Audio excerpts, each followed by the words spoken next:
Today's topic is online peer review training to combat reviewer shortage, which program to pick. This session has been organised by the ISMTE Asia-Pacific Advisory Council. We're all so excited to have everyone here with us. Please use the chat box to tell us where you're joining from and feel free to adjust your profile to indicate your company and title. A few notes on format before we begin. To ensure we have great sound quality, everyone other than the presenters will be automatically muted and cameras turned off during the presentation. After we've finished our presentations, we'll ask everyone to join us with their cameras and mics so we can discuss the topic together. Please be sure to mute yourself when you're not speaking to reduce background noise. We'll be recording this session and it will be posted on the ISMTE website later this week.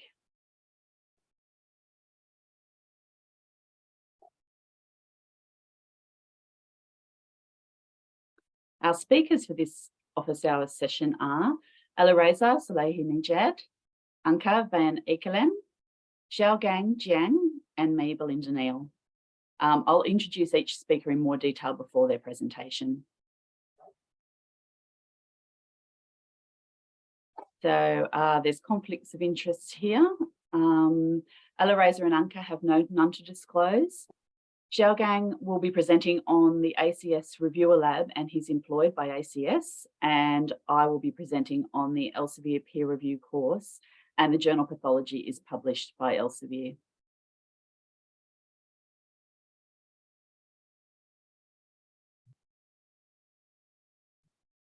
So peer review is an essential part of journal publishing, and it enables us to publish articles which have been scientifically evaluated, improved and deemed acceptable for publication, or to reject articles that are not of a suitable standard for publication. It's a time-consuming process. For many professions, it's voluntary with no financial compensation, and it's considered part of the continuing education process.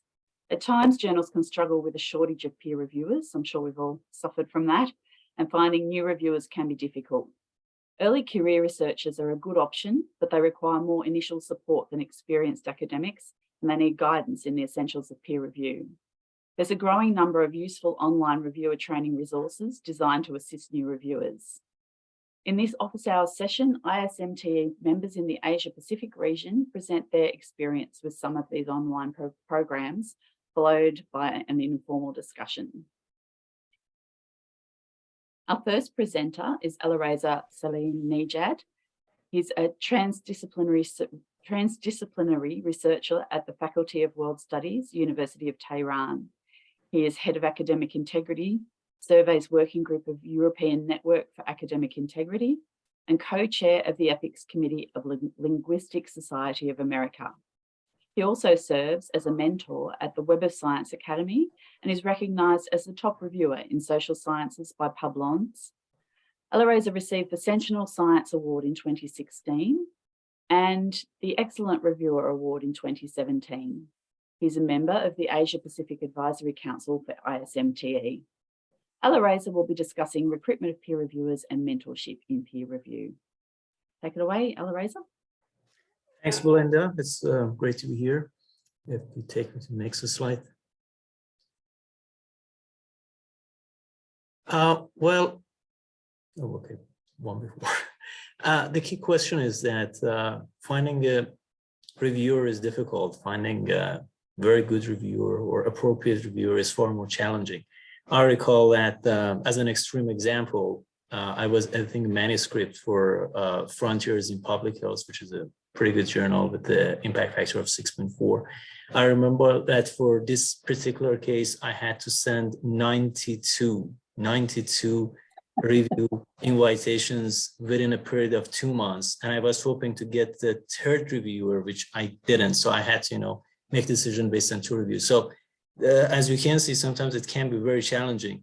92 reviews, that's quite a record for now. But aside from that extreme case, there have been many other examples that as an editor, I had difficulty finding appropriate reviewers, because even when they do kindly review the manuscript, sometimes they don't provide adequate responses or comments, despite the fact that they are scholars, the foremost scholars of the field, but they don't review well, unfortunately. So this is a universal question for various journals, whether published by large publishers or independent journals, that how they can find appropriate peer reviewers.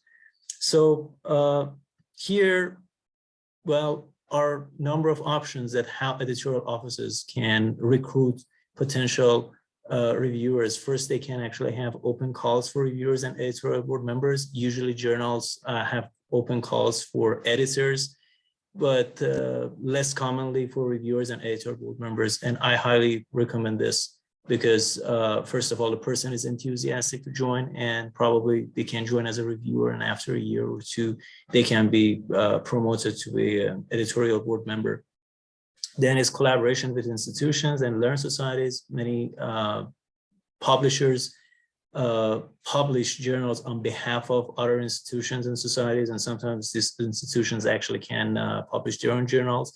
Collaborating with them would be a good way because they have their own networks and members who can actually join as potential peer reviewers or editorial board members. And you can also use the pool of authors who already published in the journal. That's how I started reviewing for medical journals, for instance.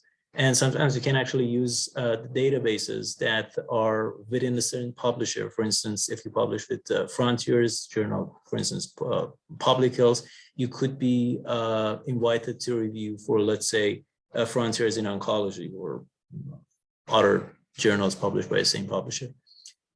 You can also solicit recommendations from editors and authors at the time of submission, although sometimes it's difficult and challenging because of the conflict of interest. But again, that's one option. And then you can use databases, as I mentioned, networking and directly chat to researchers with relevant areas of expertise is a good way. But again, that depends on the publisher, whether you're a new journal or established journal, that's quite different. But one way, if you want to approach potential reviewers, is use of the Web of Science. That we can say is the Web of Science Academy and Researcher ID. If you kind of go to the next slide, Belinda. As you can see, I suggest all authors to have both ORCID and Web of Science Researcher ID. The benefit of that is, aside from that, providing your scientometrics about citations and everything else, is that you actually can showcase your review experience and editorial experience, and whether that individual, that researcher actually participated in Web of Science Academy, whether they are graduates, whether they are mentors. This is an example of how a profile works there. Previously, although that feature is not very well used because sometimes the researchers are unaware of it, sometimes the editors of the editorial offices are unaware of it. But on Web of Science, the website itself, you can actually go to a journal's profile. As a researcher, you can express your interest that you would like to review for that particular journal. Well, how it works that usually the editorial office receives an email, they can check your profile, and then they can recruit you. Aside from that, editorial offices can use this to recruit potential reviewers because you can see whether they have excellent reviews, which journals they're reviewed for, and many other information which actually you're looking for in a potential reviewer. But I should also note that, well, we can go to the next slide.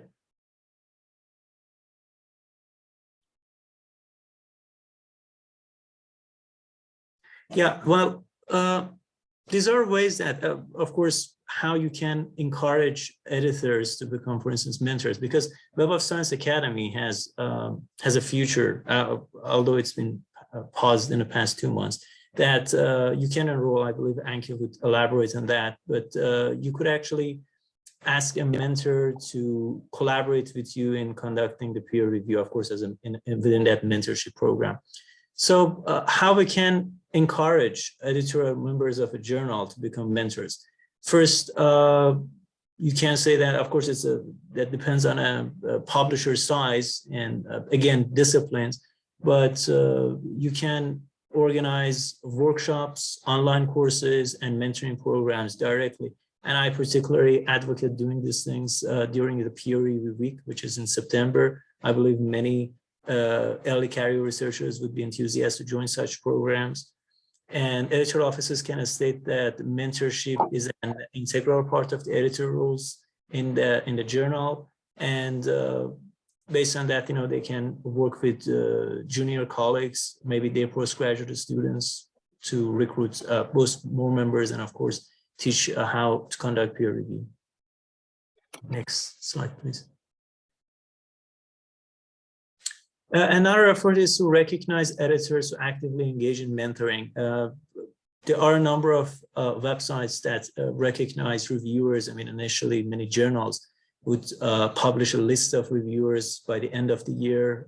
Now you can actually get credits for your reviews on Publons, and based on your integrated API that can be integrated in ORCID. But perhaps journals and publishers can also recognize editors who engage in mentoring. That could be quite rewarding. Another would be that provide mentors with necessary resources. Unfortunately, there should be some resources about good practices and guidelines about mentorship, and ethics, of course, is important. And encourage editors to attend conferences and events to interact with potential mentees, which would be a quite good opportunity if they express that they edit for a certain journal. Many early career researchers want to improve their CVs, perhaps, or they're interested about reviewing manuscripts, and it could be a good experience. And I would be establishing a culture of mentoring where senior editors lead by example and mentor junior editors. And again, as I mentioned before, they can organize relevant events during the peer review week.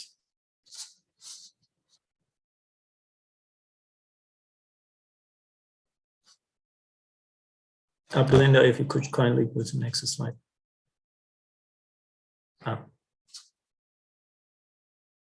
Well, that's it.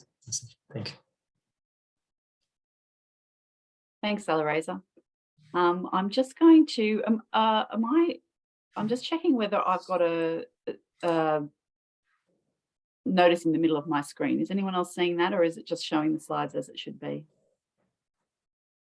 As it should be. Okay, excellent. That's great.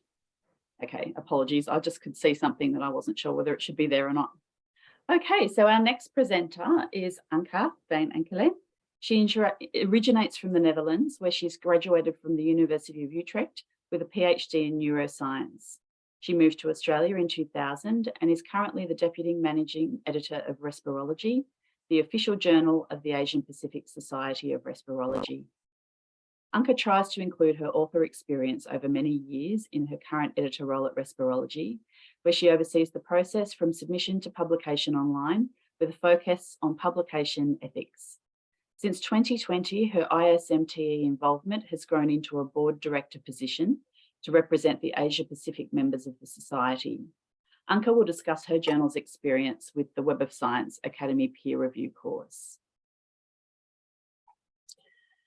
Thank you, Belinda. So I would like to follow on from what Arash has told us, and we selected to trial last year the option to co-review with a mentor. That is an option in the Web of Science Academy's range of courses, and the most important reason for involving a mentor in any co-reviewing training was that we would, through the training, we would still receive review reports that were of the standard that we expect, so that the quality of our peer review process at the journal would not be impacted by the training that was happening at the same time. And we discovered the Web of Science Academy course last year, and through by somebody from Clarivate, Joanna Wilkinson, and a quote from her in her blog is that co-reviewing can be a valuable learning experience for peer review as long as it's done properly and with transparency, and that is where we are after. And but we needed to trial it because it's not as simple as it might appear in the manuscript submission systems that we use online, like ScholarOne and an editorial manager. So we're doing this trial step by step.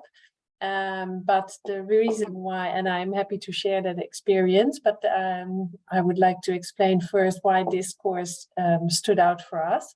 It's a course that that creates a real-life experience.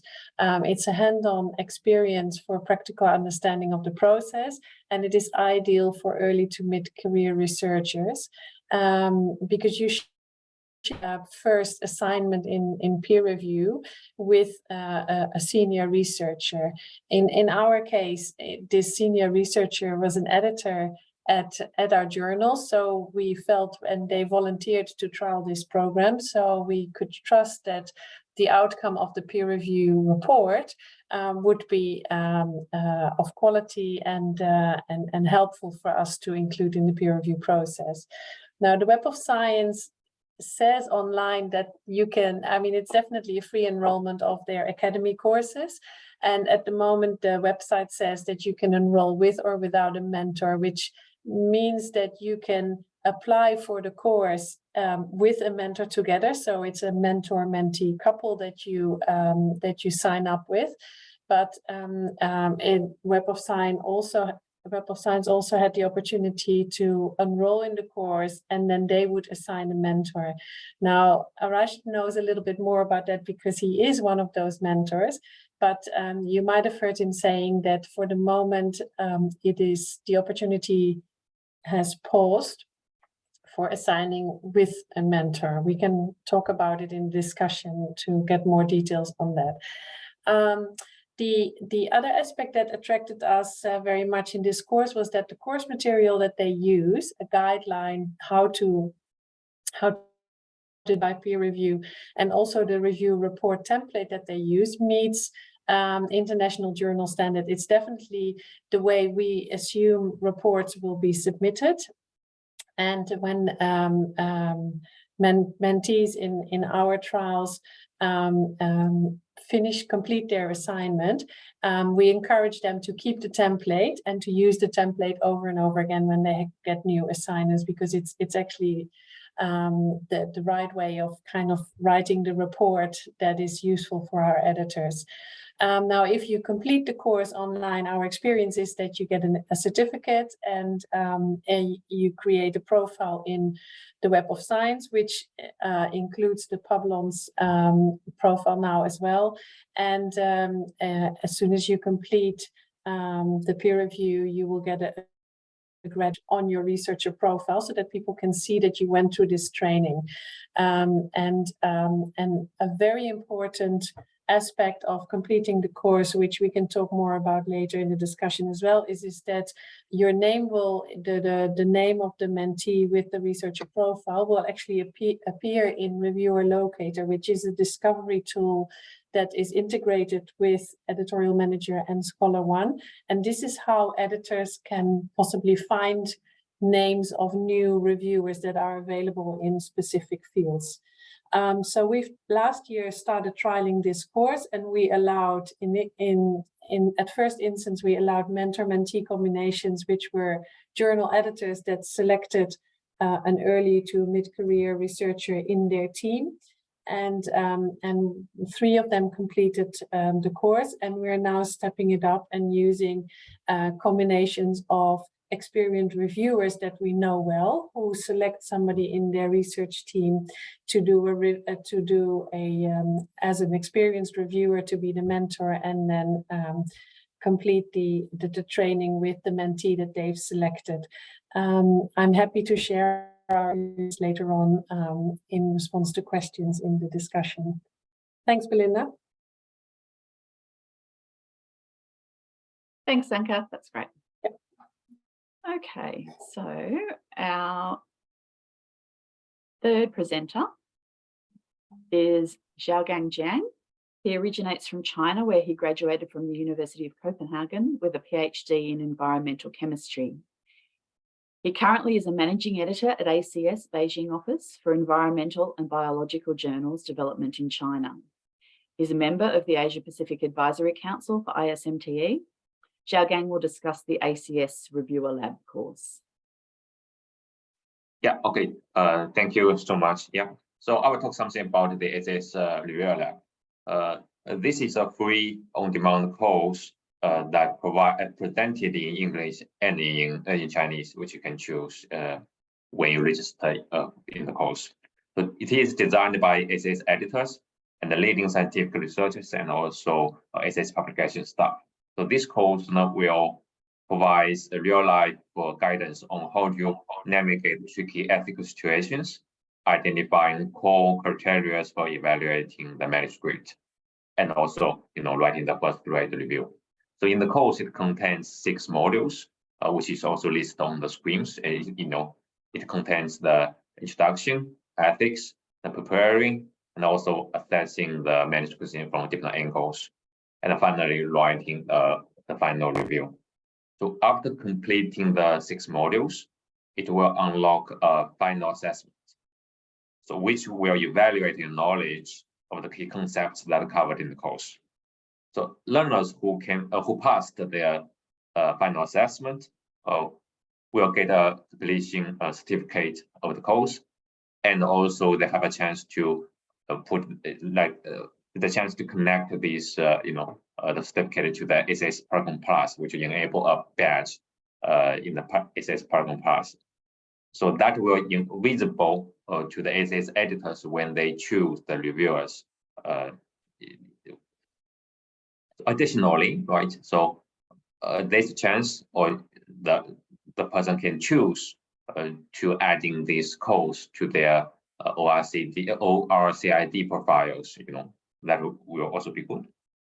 And now this course is existing in SAS Institute.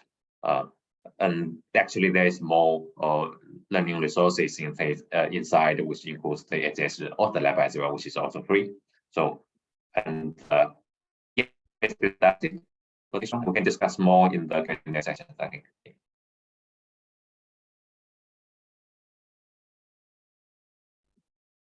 Okay, thanks, Xiaogang. That's great.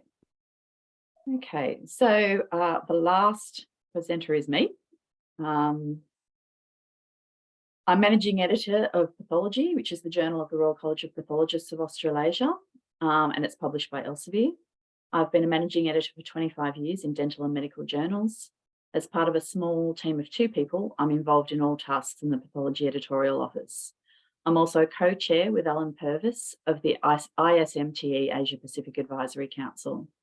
I'll be discussing my journal's plan to use the Elsevier Certified Peer Reviewer course through the Elsevier Researcher Academy. As I mentioned in my conflict of interest disclosure earlier, our journal's published by Elsevier, and that's why I'm discussing my experience with their peer review course. So my journey is probably a little bit, I'm much earlier on my journey than most of the people who've talked here. And so our journal still hasn't started using a peer review program, but we're very interested in doing so. So last year, my journal had a change in change of editor-in-chief. So that was a really good opportunity to revisit our policies and processes and see where we could make some changes. And one area in particular that we looked at was peer review and how we could encourage our trainees and early career pathologists to participate in peer review. We were overusing our more experienced reviewers until they were burning out, but we weren't inviting our younger group of members to review for us, because generally, unless editorial board members had worked with them during their training, they didn't know who they were, their areas of specialty or their availability. So these early career pathologists have completed 13 years of training by the time they get through to their early career stage with us. So they're competent, intelligent people who are more than capable of reviewing a journal article, and they don't need a huge amount of guidance. So we were looking for a simple course for them to complete, which was not so difficult that it was off-putting, but gave them the basics that they needed to know. From our end, we needed confidence that they knew what was expected and understood the ethical considerations of reviewing, but also that their reviews would be useful to the editors who'd be reading them and the authors who'd be addressing their comments. So we looked at the Elsevier Certified Peer Review course because we could check that our early career reviewers had completed the course. It was easy to access and could be completed online as time allowed. And our Elsevier contacts were happy to work with us on this and support us in our pilot and then ongoing. So the Elsevier course has 12 modules, which cover, some of them are quite short, which cover some introductory material on what to expect, the purpose, different types and process of peer review, how to get involved, ethics, responsibilities, and what to consider before accepting a review, how to write a review, which is useful to editors and authors, and how to get recognition for reviews. And it finishes with a final assessment module, and then it's certified. We agreed that a pilot program was a good place to start for our journal in order to try this. And then if it worked out okay, we could roll out a recognised program and promote this to our members. So we haven't yet begun the pilot, but we hope to get it off the ground within the next couple of months. Our procedure that we had come up with for the pilot was initially to approach 5 reliable editorial board members and ask them to select a trainee or early career pathologist that they'd be happy to mentor. They generally also would be training supervisors, so they'd already be mentoring a trainee in pathology. Step 2 would be the mentees would complete the course, the certified course, online at their own pace and submit their certificate. Step 3, once certified, they'd undertake 3 mentored reviews. So the review would be sent to both the mentor and mentee. Mentee completes the review first, and then the mentor would either go through the review with the mentee or complete a separate review and compare them with the mentee.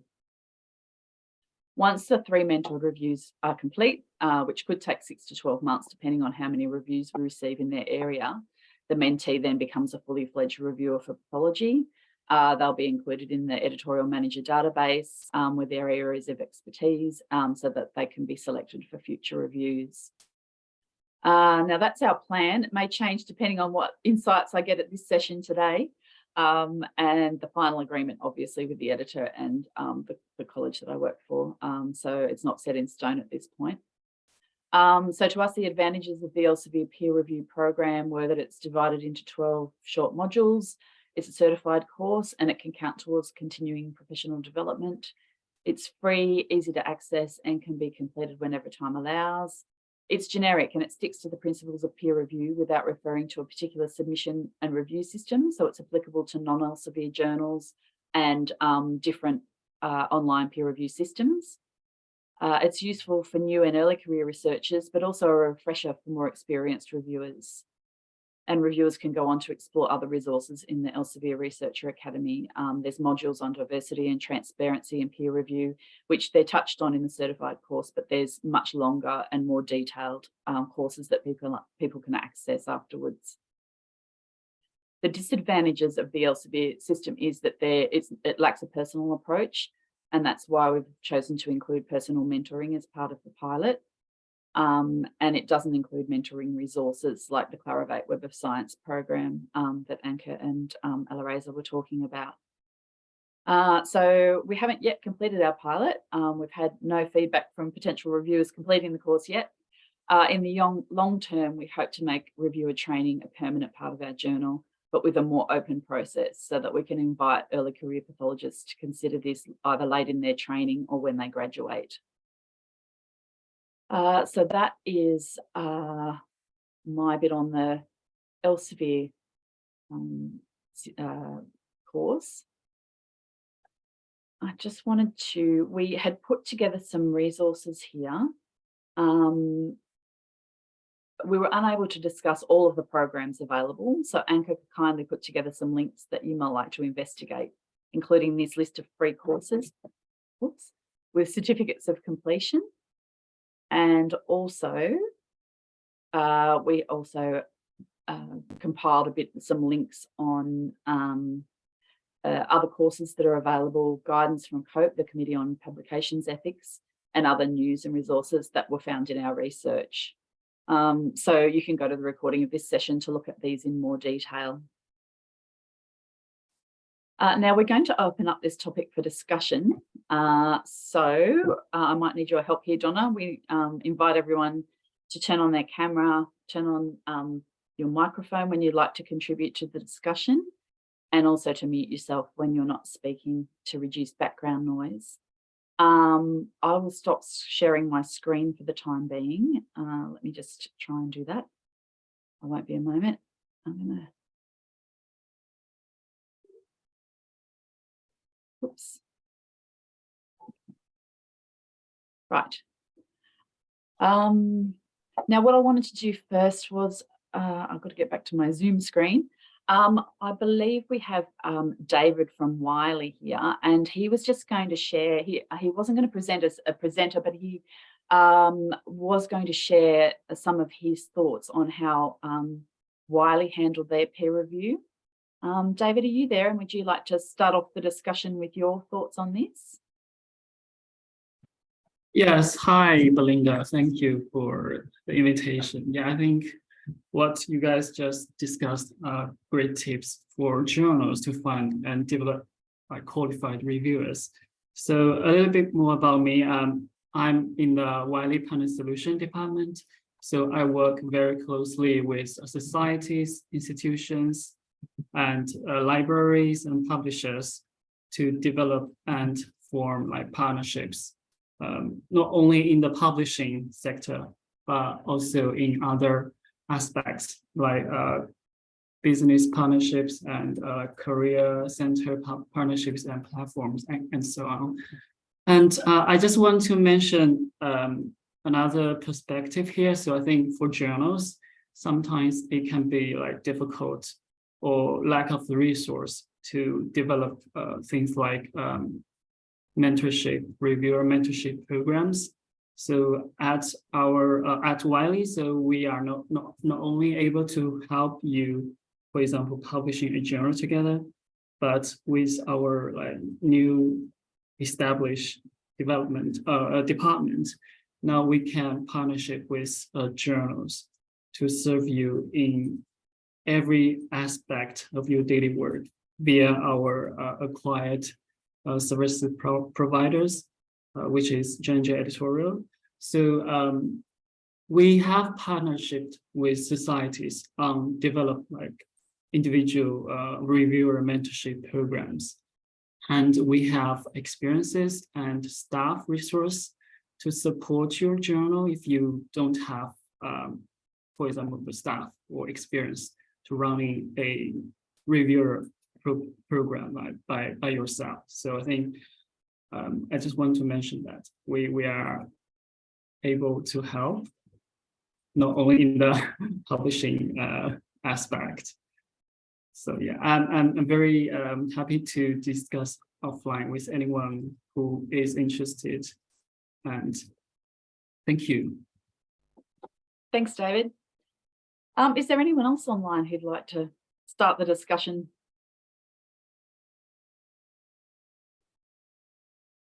Is there anyone who's used any of the programs that we've got online?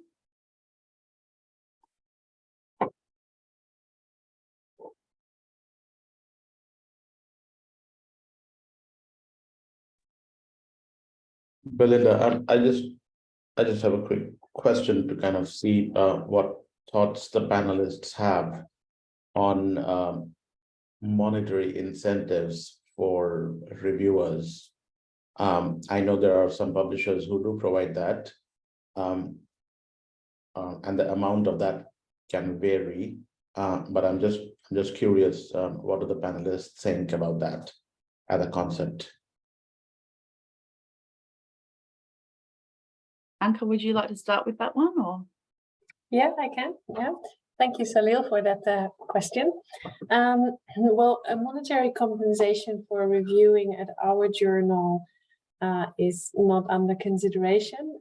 We are a society journal, and I guess it has never come up. Our editors and editors-in-chief are also not compensated for what that they do for our journal. So it's not something that probably is going to be discussed in the near future. I think what we are trying to do is to avoid a discussion on financial compensation and look where reviewer efforts can be compensated in other benefits. And so a peer review training of early career and mid-career researchers can add to their track record. And if we can help with a mentor program, then we're hoping that that younger people in the discipline see that as an advantage, which they will get offered for free. That would be my, I guess, from our situation. Xiaogang, is there anything in the ACS Reviewer Lab that, I mean, aside from the certification at the end, that sort of encourages people to undertake it? I remember you were talking about, I call it Org ID, but however it's pronounced. Yeah, I think so far, it's a free course, and you can get a badge, and that badge will show on the SS program parts, which is where the editors will see the badge. And also, researchers can choose to add this course when they finish to the ORCID profiles, which can enable more people to see that. And additionally, I think one of the work they did in last year or last 2 years is that they previously it was only in English, so now they put it in Chinese as well to attract more people to take the course. I think that is currently what they're working on. But on the journal-wise, I think many journals have this, reviewer awards, etc., which will encourage people to do more reviews. I think, yeah. Okay. Maybe there are more, but honestly I don't know. But yeah, those are the ones I know. Yeah, thank you. Okay, thank you. And Alareza, from a mentoring point of view, how do you find, how do you find that people want to participate in that? I mean, obviously there's no compensation for that. Do you feel as though there's some reward for the people wanting to mentor? What do you find rewarding about mentoring? I can say I'm a mentor. Well, we conducted a series of surveys about preference of researchers, about peer review, and editors about their experiences. The majority of answers was that people were doing it because they felt it's their social responsibility. And we know that some journals actually and publishers provide some financial compensation to the reviewers. And in our surveys, actually, most of people say that they are not looking for that and they don't want it, strangely. But the same goes for mentorship programs. We consider this as, well, I haven't conducted that kind of survey, but I believe that I can speak for many others that it is also a sort of social responsibility. Of course, journals can recognize these things through different ways, the same way that they recognize reviewers at the end of the year. They can recognize the efforts of mentors or editors who are actively involved. Yep, that sounds good. I know from my journal's point of view, pathologists are specialists and they're quite well paid. So I think in terms of compensation for reviews and so forth, I don't think that that's something that they're after. It's probably more the recognition that they've contributed and that sort of thing. So it's possibly different in different disciplines. Perhaps in areas that are less medical or less highly paid, maybe reviewers, would benefit more from some sort of compensation. But certainly I know from our point of view, what we could pay reviewers would be a pittance compared to what they earn anyway. Belinda, can I? Sure. Can I add one point?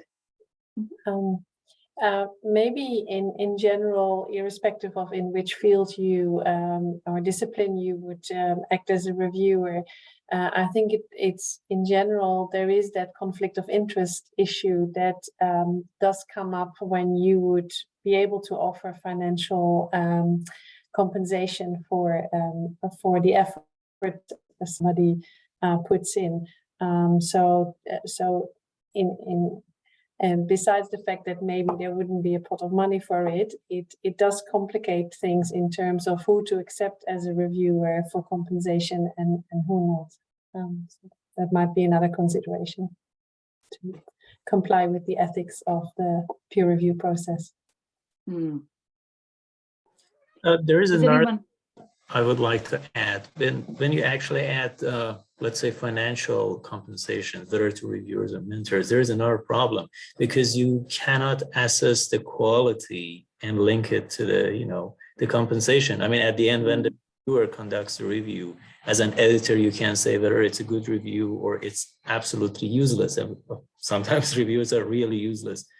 Unfortunately, that happens more than anything. So the same goes for mentorships. Not all mentors are providing, adequate guidance. So when you actually add certain financial compensations, this actually risks that people just may participate regardless of their efforts. And again, if you feel that, well, maybe they didn't provide a good review and you do not want to compensate them, then they may not feel very good about it. So it actually makes things far more complicated. Mm. But sorry again, I think certain journals can actually have different form of compensation. For instance, if you're an open access journal, a gold open access journal that charges article processing charges, particularly if you're one of, say, large journals, let's say Sage Open, or recently, I believe it's Nature Communication, and Routledge actually has a new mega open access journal, and many of those are around. So I believe they can actually waive the APC for, let's say, reviewers, editors, or the mentors in that kind of program. I believe it would be very rewarding and many people would be interested in that. Okay. Thanks, Alareza. That's good. I did have a question, Anke. I'll direct this one to you because you brought it up. I think you did, with the Web of Science. You were saying that people can then go on to the to Editorial Manager or Scholar One and become like visible there. Yeah. How does that work? Does that automatically happen, or is that something you've got to manually enter yourself? Or well, you do have to create a profile on Web of Science, which Alareza is the expert on. He can explain that better than me. But the big benefit of having a researcher profile of science, whether you review or not, is that depending on your publications and the information in your researcher profile, you can be presented in Scholar One or Editorial Manager as a potential reviewer with the expertise that an editor is looking for. So it's an integrated kind of reviewer discovery tool that editors can use. And so when you are listed in Reviewer Locator, then an editor can see how many reviews. They can go to your profile and they can see how many reviews you've done, and I think there's a rating of the reviews as well. And this is due to the integration of Publons in the Web of Science. As a researcher, you can have your author profile and you can have your reviewer profile, which used to be the Publons track record. And in the case of the people we trialed in the mentor-mentee combinations, I can see that if I look up one profile of one of these early career researchers, she now has a graduate kind of badge on her researcher profile. And you can see how many reviews she's already done since then. But to be able to be presented in front of editors to be selected as a reviewer is a big advantage, because there are many people out there that would be able to review, but there's a disconnect between the ones that are looking for reviewers and the ones that can do the review. And Reviewer Locator is one now integrated tool in the manuscript electronic submission systems, where there is an attempt to bring both parties together. But the important thing in Reviewer Locator, like with searches online, is that you climb the ladder. So your situation, the most ideal reviewers will be listed first. So for early career researchers, I think the idea is to do as many reviews as you can to kind of be better visible. Editors might have to scroll down pages before they find you. But so what we offer the early career researchers that have taken part in our program is we list them as potential reviewers again, so that they increase the number, and that will help their Reviewer Locator position in front of editors. So it helps the discoverability of the new reviewers. Yes, yeah, which is important because there's no Yeah. point in them sort of going through it all and then not being able to be found. So, Yeah. okay, I've learnt something there. I'm going to have to go back and have a look at that. Actually, I wanted to just check. There was I had a question about mentoring and whether we thought that because I know from my journal's point of view, the mentoring process is going to be quite a process, and I'm wondering if anyone's just Xiaogang, you might be able to answer this one as far as ACS Reviewer Lab goes. Are you finding that people are doing the course and being mentored as well, or some people are just doing the course and that's okay? They're fine to then move on and review. What sort of do you have any information on how it's being used? I think I didn't hear anything about mentoring in this ACS Reviewer Lab. Yeah. Because Okay, this course, because this course, as I just mentioned, the course is actually with final assessment. So basically, people can, after they finish the course, there's an assessment to see if they get all the points covered in the course. I think basically maybe that is a way to evaluate how they get in the end, after the course, I think. Yeah. Okay. Yes, because it's something that my editor in particular didn't want to move on without mentoring. But it's quite it's quite a time-consuming process to find mentors and get them to work with the early career researchers. So I'm sort of wondering, does anyone else have any thoughts on how they'd feel about going ahead? And I mean, obviously, some people, if it's someone who's been working in the field for a long time, they probably don't need mentoring. I mean, we're probably more talking about very early career people coming straight out of training. Would anyone be comfortable and happy to use people in that regard, or would it depend on the person? Or what do you think about mentoring and whether that would be needed? Anyone got any thoughts on that?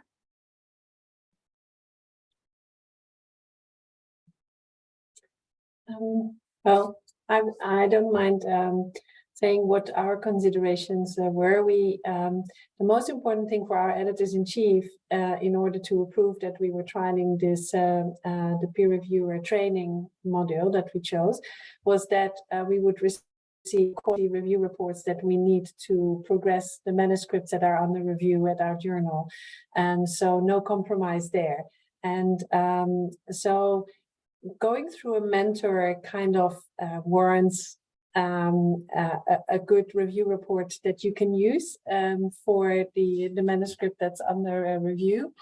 I think that's kind of manageable theoretically. I think our stumble block has been how to administratively record the mentorship in ScholarOne, which is what we use, so that in the end the credit for the review comes at the person that has put most effort in the review. And we're going step by step forward because we haven't really discovered yet how we can easily expand on a bigger scale this fair division of inviting the mentor, allowing the mentor to share the review with another person that is not automatically in the system, and then having kind of a manual process of adding that person as an extra reviewer in our system, and then make sure that that the credit comes for the one that. And we haven't really solved that issue yet. It's becoming a bigger issue now that we allow an experienced reviewer sharing the review with a disciple in a way, because it's that is a complicated process, and maybe Alariza has some suggestions here on how to solve this, because in the end, for every reviewer, young or experienced, the track record counts, and only one in a mentor-mentee couple can ask for the credits via Publons on Web of Science, for example? Sure, I can ask for that. Thanks for the elaboration. There are two common methods for, when we are talking about mentorship in peer review. One of them is, I kind of feel that I skipped the slide, is collaborative reviews, and another is group reviews. Now, group reviews is a very common thing we usually employ it for conferences. For instance, a group of 10 scientific board members or committee members of the conference, they sit together, and in a couple of hours, they go through hundreds of manuscripts or abstracts, easy, simple. And since particularly because you have a certain slot number, a limited number of presenters, so it's not just about that it's a good paper, it should be good enough. Of course, many conferences may use a separate external reviewers, which is a different thing. Now, within those groups, for instance, Journal of Cyberspace Studies, I recall that in one occasion that we had a large number of submissions, we actually did this group review as a mentorship program. So we had a number of postgraduate students who joined us, and I first explained that how they should do the review. Then they were paired off with one of the senior editorial board members or faculty members, and we went through a number of manuscripts in one evening, and that was quite fun. So collaborative reviews are the same thing. Again, it's a matter of ethics and good practices. As I mentioned, American Psychological Association and SAGE have some guidelines in that regard. But aside from that, yes, it could be a very good practice to work with a junior colleague or a senior colleague that helps you to conduct a review. And again, the recognitions, it should go both ways around. Yeah. And there is a comment, somebody in the chat. Do you want to read that, or should I read it? Yeah, I just saw that actually. Yeah. Do you want to read it? Have you got it in front of you? Or? Oh, sure. Sorry, because I thought that I could answer this one. If the reviewer is a flagged author for suspicious paper or for a paper mill, can we still select them as reviewer? Would review be relatable in this case? That's what Manu Jane Goyal asked. Well, because I've worked with a number of ethical boards, I can answer this one that no, you shouldn't use that reviewer, because there are a number of ways that, well, even if they are not as flagged authors, they still could have used their position as a reviewer. But so if they already conducted a number of misconducts in this case, so I would go with an absolute no. I agree with you there, Eloisa. Our journal wouldn't use them either. Okay, I think unless anyone else has got any questions, can anyone else, has anyone else got anything that they would like to bring up, or a question that they'd like to ask?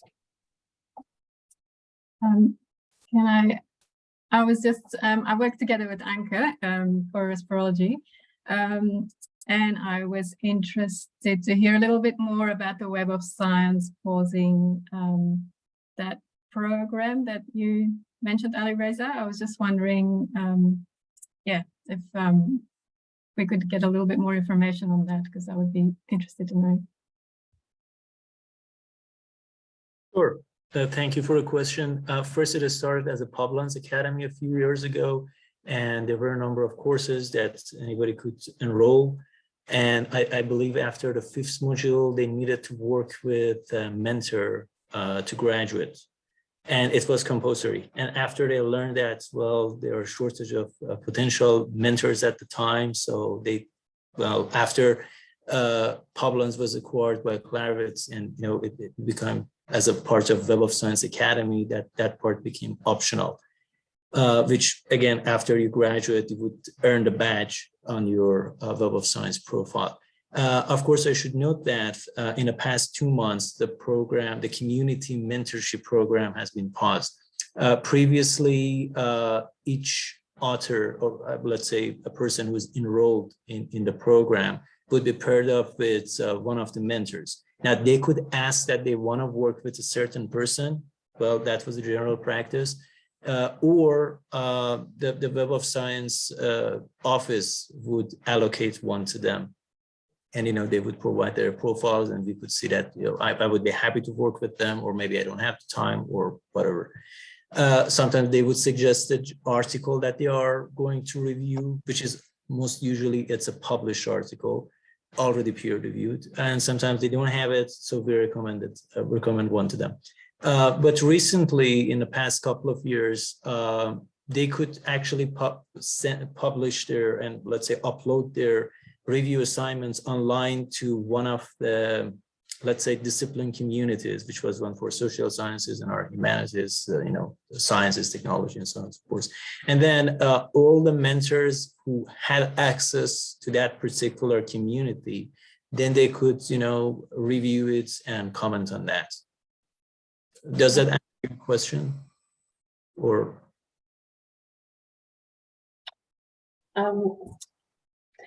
Can I jump in, Lieve? Sure. So Eloise, if we have an editor that is has selected a more junior person in his or her group, and they apply for a trial in the mentor-mentee program that we run, that they've heard of, can we, with a pre-assigned mentor, still have that junior person enroll at the Web of Science, and they can proceed with an assignment at our journal? Because then Actually, there is no request of a mentor from the community, from the Web of Science community. As a matter of fact, even before they paused this, which, as I said, it was something that we would encourage people to do it. So, for instance, an early career researcher or a postgraduate student would enroll in the program, but instead of working with someone that they didn't know, one of the mentors who we knew could actually mentor it. Of course, previously they couldn't work with, the external mentors would not be recognized by the Web of Science Academy, but still that's something that we encourage that they could do it. So now that they temporarily pause the program altogether, that's something that I personally encourage to do. So they enroll in the program, for instance, after the 4th or 5th module, because maybe they rearranged the modules anyhow, then they can actually be assigned with a senior researcher that you personally know, or they personally know, and they don't even have to, share their peer review with everybody else. No, it's something internal, and they still can get their badges. Yes. Yeah. Okay. Thank you. Yeah. Thank you. Thanks, Alarosa. That's obviously a point that a few people are interested in, so that's good. Okay, I think I'm just going to try and share my screen again. Let's see how we go with that. Sorry, it won't be a minute. And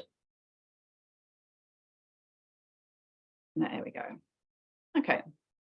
So thanks for everyone for attending. It was good to have everyone here, and we'd appreciate hearing your thoughts on this session afterwards.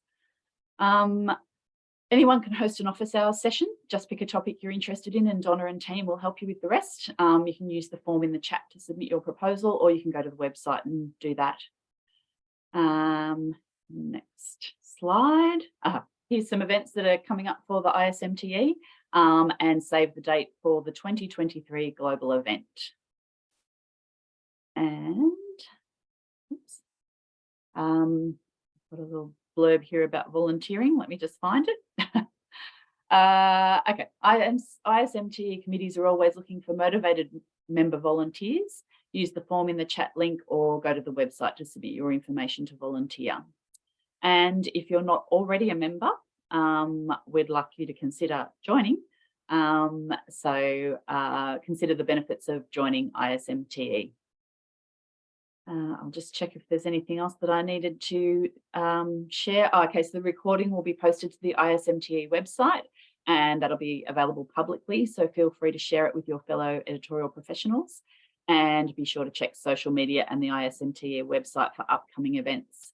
For instance, on the 2nd of May, there is a webinar, Ask a Librarian, Gaining Insight into the Reader Experience. Thanks everyone for joining us, and have a great rest of your day. Thank you. Thank you. Bye.